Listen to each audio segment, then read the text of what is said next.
Hello and welcome back. आगे चलेंगे और बात करेंगे द सिल्वर बॉक्स के एक्ट 2 के बारे में। इससे पहले हमने द सिल्वर बॉक्स के एक्ट 1 के बारे में बात की। अब आगे चलेंगे और बात करेंगे द सिल्वर बॉक्स के एक्ट 2 के बारे में। जोन्स के घर मिसेस सेडन किराया वसूल करने के लिए आती है। जोन्स उसे 1 पाउंड देकर फिर वो क्रिम्सन सिल्क पर्स निकालता है और कहता है कि ये उसे रास्ते में पड़ा मिला। इसमें 7 पाउंड्स हैं। उसके मन के अंदर कोई अपराध होने का डर नहीं है और वो कनाडा जाकर अपनी किस्मत आजमाने के सपने देख रहा है क्योंकि अब उसके पास में 7 पाउंड्स हैं। मिसेस जोन्स उसका कोट झाड़ती है। उसमें से एक सिल्वर बॉक्स फर्श पर गिर जाता है।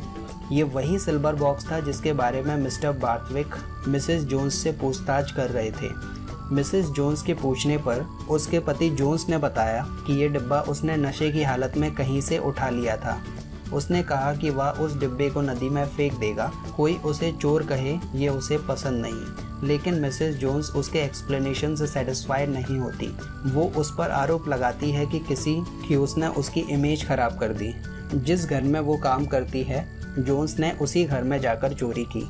जोन्स कहता है कि वो जैक से बुरा नहीं है क्योंकि जैक भी इतना अमीर होने के बावजूद भी किसी औरत का पर्स चोरी कर लेकर आया था और उसका मतलब अपने आप को जैक से अच्छा दिखाना था। लेकिन मिसेस जोन्स को ये सब बुरा लगता है और इस बात को लेकर दोनों में झगड़ा शुरू हो जाता है।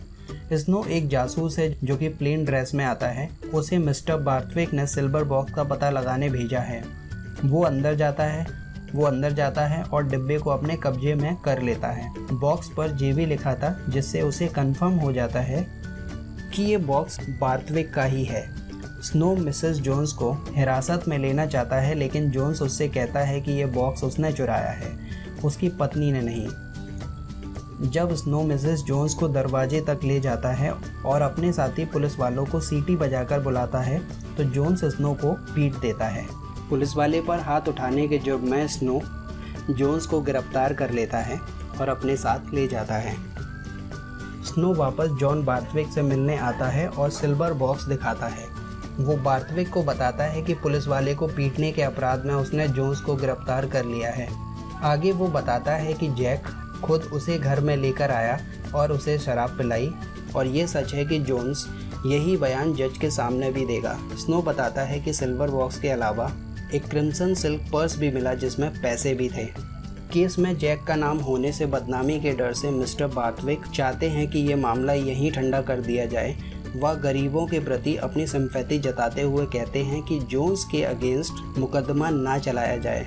स्नो कहता है कि सिल्वर बॉक्स का ना सही लेकिन एक सरकारी कर्मचारी पर हाथ उठाने के जुर्म में जोन्स पर मुकदमा चलना तय है।